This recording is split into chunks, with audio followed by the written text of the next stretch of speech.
Γεια σε όλους. Καλώς ήρθατε στο σύντομό μας μάθημα πάνω στο μοντέλο του Thomas Kilmann για τη διαχείριση των συγκρούσεων. Αυτό το βίντεο δημιουργήθηκε στο πλαίσιο του Ευρωπαϊκού Προγράμματος Erasmus Plus Positive. Το μοντέλο του Thomas Kilmann για τη διαχείριση των συγκρούσεων λαμβάνει υπόψη του δύο διαστάσεις. Το βαθμό διεκδικητικότητας που δείχνει πόσο πρόθυμοι είστε να ικανοποιήσετε τις δικές σας ανάγκες και το βαθμό συνεργατικότητας που δείχνει πόσο πρόθυμοι είστε να ικανοποιήσετε τις ανάγκες του άλλου ατόμου. Ανάλογα με το βαθμό της διεκδικητικότητας και της συνεργατικότητας, έχουμε διαφορετικά είδη διαχείρισης των συγκρούσεων. Ο ανταγωνισμός είναι η μέθοδος στην επίλυση των διαφωνιών που παρατηρείται όταν η μία πλευρά στοχεύει να ικανοποιήσει τους στόχους της χωρίς να λαμβάνει υπόψη της τις ανάγκες και τα ωφέλη της άλλης πλευράς.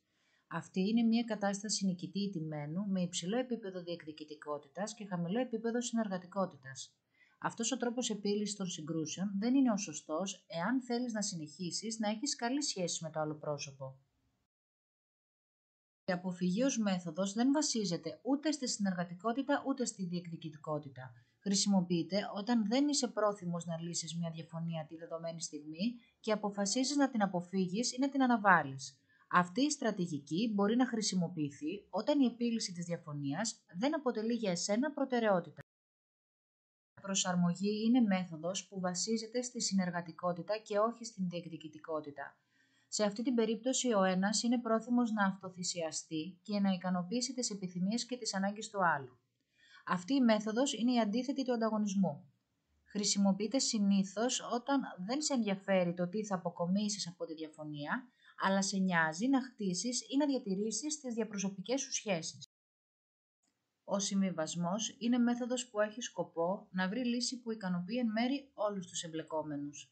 Είναι κάτι ανάμεσα στον ανταγωνισμό και την προσαρμογή. Είναι χρήσιμος όταν το αποτέλεσμα της διαφωνίας δεν έχει μεγάλη σημασία και εύχεσαι απλά να τελειώσει ώστε να μην χάνεις περισσότερο χρόνο. Τέλος, η συνεργασία είναι η μέθοδος με το μεγαλύτερο επίπεδο τόσο συνεργατικότητας όσο και διεκδικητικότητας.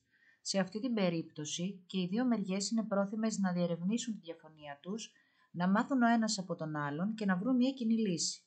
Αυτός ο τρόπος είναι ο καλύτερος όταν η διατήρηση μακροχρόνιας σχέσης και η έκβαση της διαφωνίας είναι σημαντική για τους εμπλεκόμενους. Σας ευχαριστούμε που παρακολουθήσατε αυτό το βίντεο.